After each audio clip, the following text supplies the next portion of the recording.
Hello, Mike Kako. It's Monday, April 4th, 2022 at 3 p.m. Mahalo for joining today's AEN-EET committee hearing in room 224 and video conferencing, which includes the audio and video of remote participants. It's being streamed live on YouTube.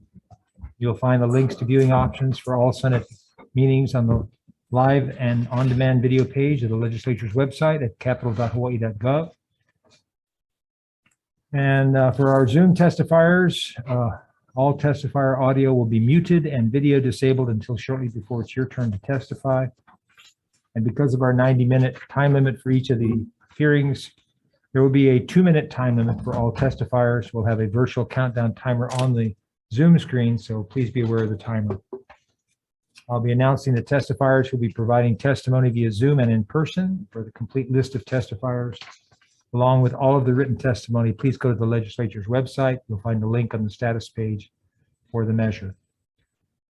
Okay, so for the Committee on Agriculture and Environment, myself as chair, Senator Nishihara as vice chair, Senator Fadella, Senator Ocasio, Senator Rhodes. Senator Brooke. So my name is Senator Misalucha. I'm chairing this for the purpose of this resolution. And with me is our chair, Glenn Wakai. Also, we have Senator Favela. Great. Okay, so we have SCR 140 and SR 124, urging the state sustainability coordinator to work with the state and county film offices to develop protocols to ensure that film and television productions in Hawaii are utilizing sustainable practices. First testifier we have is Mauricia Palma-Elmore, testifying for SAG-AFTRA. Hi, I'm Mauricia Palma-Elmore, the executive director. Please come forward. Oh, okay. It's been a while if I just come out. Okay, hi. I'm the executive director of the Screen Actors Guild and American Federation of Radio and Television Artists. I'm going to stand on my written testimony, but standing on my written testimony. I'm available for questions, and I brought some of our members to talk more about this really important resolution. Thank you. Thank you very much, Mauricia. Next is Chris Wong.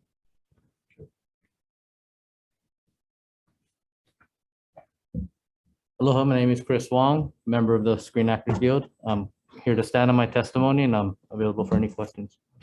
Thank you, Chris. Henry Ian Cusick. Hello. Hi, I'm Henry. Hello, I'm Henry Ian Cusick. Thank you very much for your time. I stand on my testimony for SCR 140.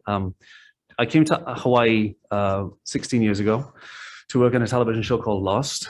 And I remember when I first arrived here, there was an actress called Evangeline Lilly who was promoting these bottles as opposed to plastic water bottles. And everyone thought, this is a great idea. This is 16 years ago. And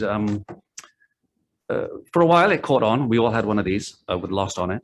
The last television show I did, the last thing I shot here in Hawaii, a movie called Flux, just a quick one-day shoot. It was littered with Costco water bottles, Coke cans, the whole thing. Nothing has changed in 16 years. That's why I think this is so important that we should really start doing something about it, not just pay it lip service. Thank you very much for your time. Thank you, Ian. Next is Daniel Bass from OPSD. Aloha, good afternoon, chairs, vice chairs, members of the committee. My name is Danielle Bass, State Sustainability Coordinator from the Office of Planning and Sustainable Development. We offer testimony supporting the intent of this measure. We applaud the Senate's efforts with this policy proposal to encourage a more sustainable, decarbonizing, and climate resilient practices in Hawaii's film and television industry.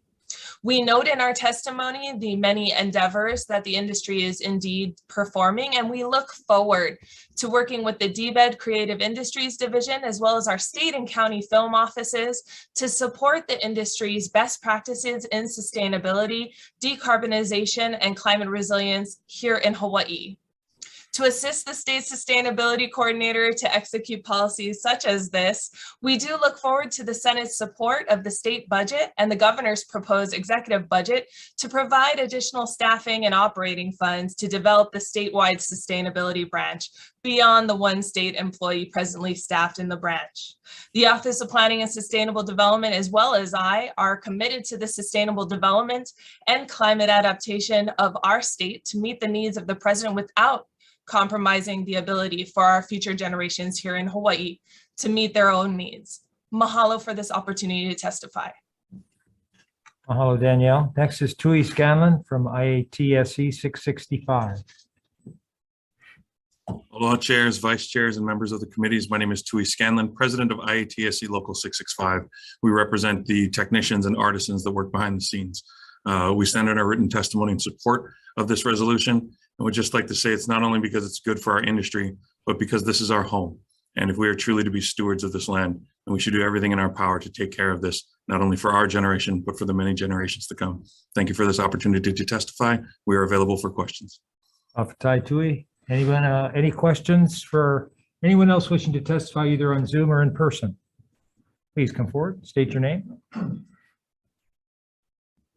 Good afternoon. I'm Charles Uehara. I'm the Vice President of SAG-AFTRA, the Screen Actors Guild. I did submit written testimony. I stand on my testimony and am in support of this resolution. Available for questions. Thank you very much. Thank you. Anyone else? Okay, members, are there any questions? Okay, seeing none, I don't think we need a breakout room. Okay. Okay, having conferred, we'd like to recommend that the both resolutions, SCR 140 and SR 124, pass as is. Chair votes aye. Are there any discussion, any comments? Oh, Chair, if I can just say, I Sure. just think this is a really important resolution and it's just a part, it's beyond time. And so I just thank everyone for their testimony and support. And I would love to see this develop into a much larger conversation and action. Thank you, Chair. Okay. Yeah, let me say that there are some tech amendments that need to be made, so we'll need to pass with amendments, tech amendments. Thank you, Senator Ocasio. Anyone else?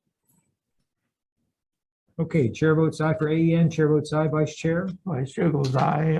Senator Ocasio. Aye. Senator Rhodes. Aye. Senator Favela. Aye. Motion's adopted. Thank you, members. For Energy, Economic Development, and Tourism, same recommendation. I do note the presence of Senator Chris Lee. Senator Wakai, Chair, please take the vote.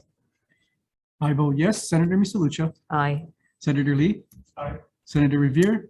Excuse Senator Favela. Aye. Chair, your recommendation is adopted. Thank you. Okay, that concludes the hearing. Thank you very much. Aloha, adjourned.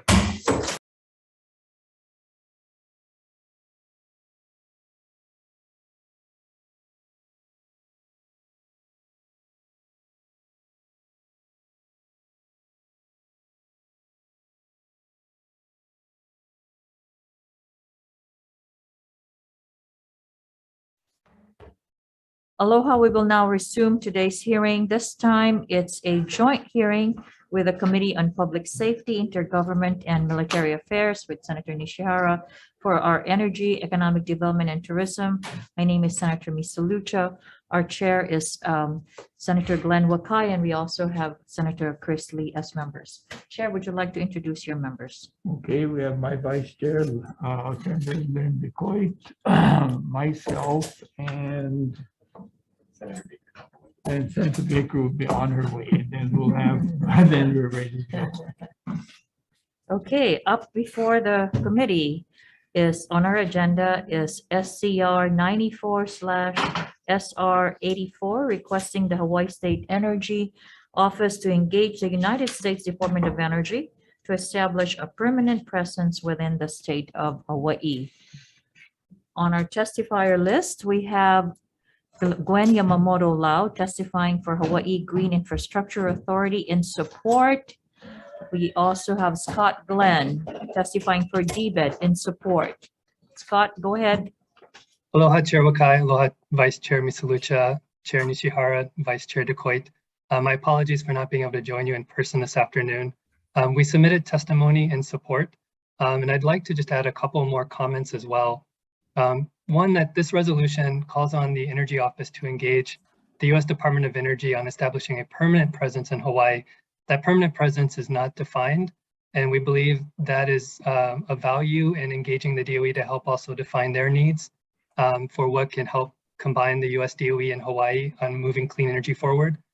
We think that'll strengthen both ours and the federal government's leadership.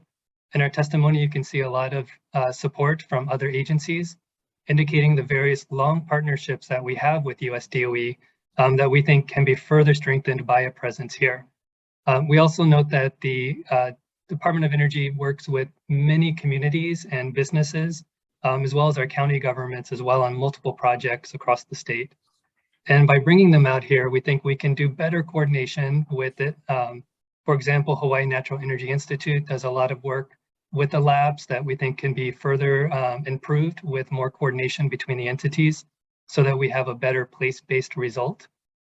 We also believe that this will result in more federal dollars coming to Hawaii and also bringing more high-skilled knowledge workers to Hawaii, which combined can have important role in driving innovation, investment, and job creation and being a key part of Hawaii's energy and climate ecosystem.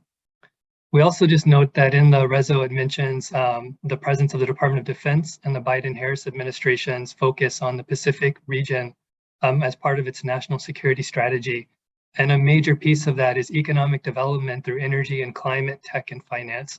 And so again, having the Department of Energy in Hawaii present, we think will help augment all of those efforts and create better synergies.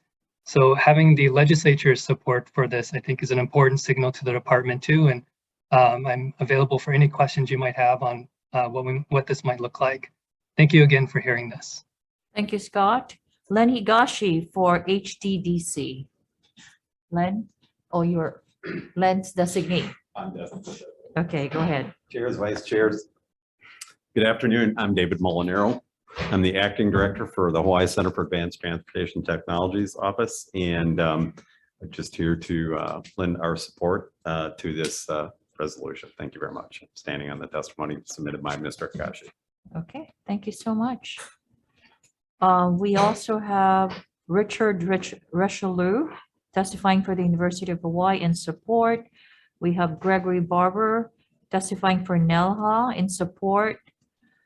Scott, you're listed here twice, but I'm assuming that you're all done, right? Then, Vice Chair, that's on behalf of Mike McCartney, the DBED director, who's okay, unable would you like to make go it. ahead? Yes, please go ahead. I'll stand on his testimony in support. Thank you. Okay, thank you. For DCCA Division of Consumer Advocacy, Dean Nishina. Aloha, Chair Wakai, Chair Nishihara, Vice Chairs, and members of the committee, Dean Nishina with the Division of Consumer Advocacy.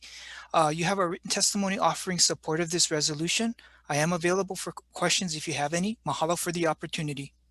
Okay, thank you. Jay Griffin, Hawaii Public Utilities Commission in support.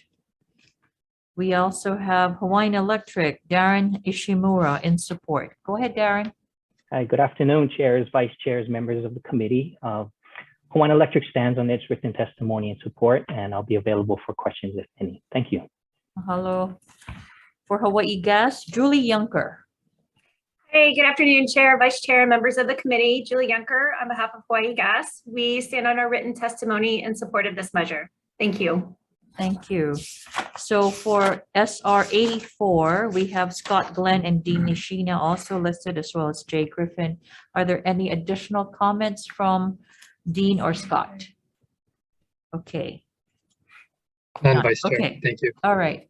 Is there anyone else on Zoom who would like to testify? Are there any questions, members?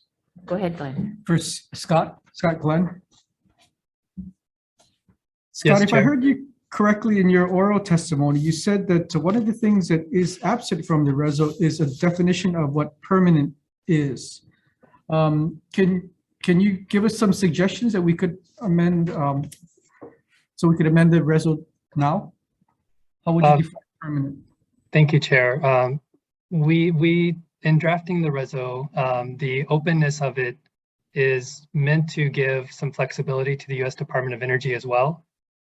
There's a variety of forms that a permanent presence could take. One could be an office within the department. One could be a national lab or a research center, a field site. There's a number of forms it could take and could grow and evolve over time. And one concern we had about overly prescribing upfront what that form might look like might be it's a way that the Department of Energy is not receptive to.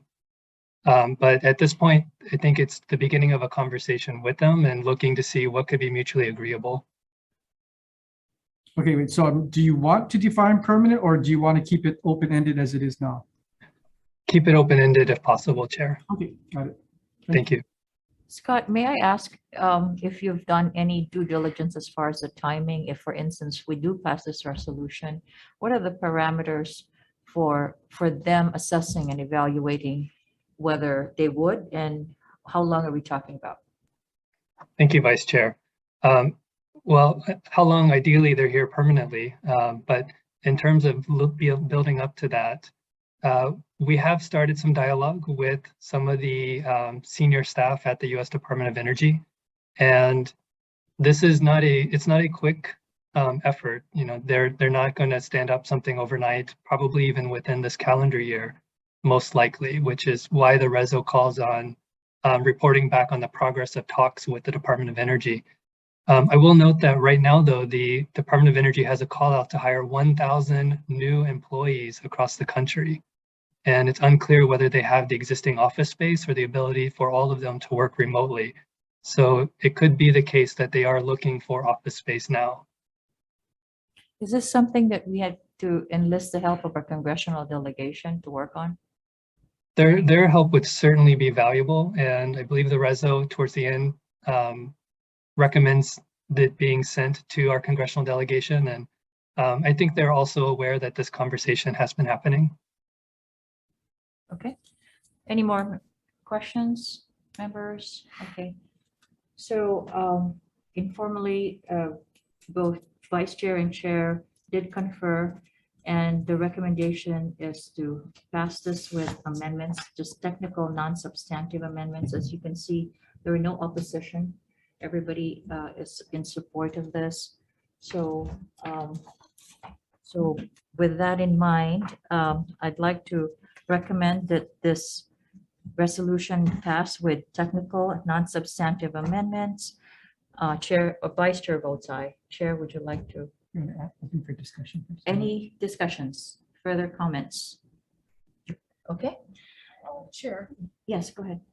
would you want to either make sure that it's in a committee report or put it into the resolution somehow that, you know, we would request the support of the congressional delegation and recognize that an office here would be valuable, and maybe say in a whereas clause what the value would be? Yeah, I think so. Okay, so we will put it in a conference report that we are going to be Committee in report. committee report, that we will be enlisting the support of our congressional delegation in addition to providing copies of this resolution To them. to them. Yeah. Okay. So with that in mind, Vice Chair votes aye. Chair Wakai, would you like to take the vote, please? My pleasure. I vote yes. Senator Lee. Aye. Senator Revere is excused. Senator Favela, he is excused. Chair, your recommendation is adopted. Thank you. Chair Nishihara. Okay, from public safety, same recommendations, passed with amendments. I go aye. Members voting on SCR 94, SR 84. Chair's recommendation is to pass with amendments. Chair and Vice Chair go aye. Senator Baker. Aye. Senator Revere, excused. Senator Favela, excused. Chair, your recommendation is adopted. Thank you. Thank you. Joint hearing is adjourned. Thank you very much. Thank you.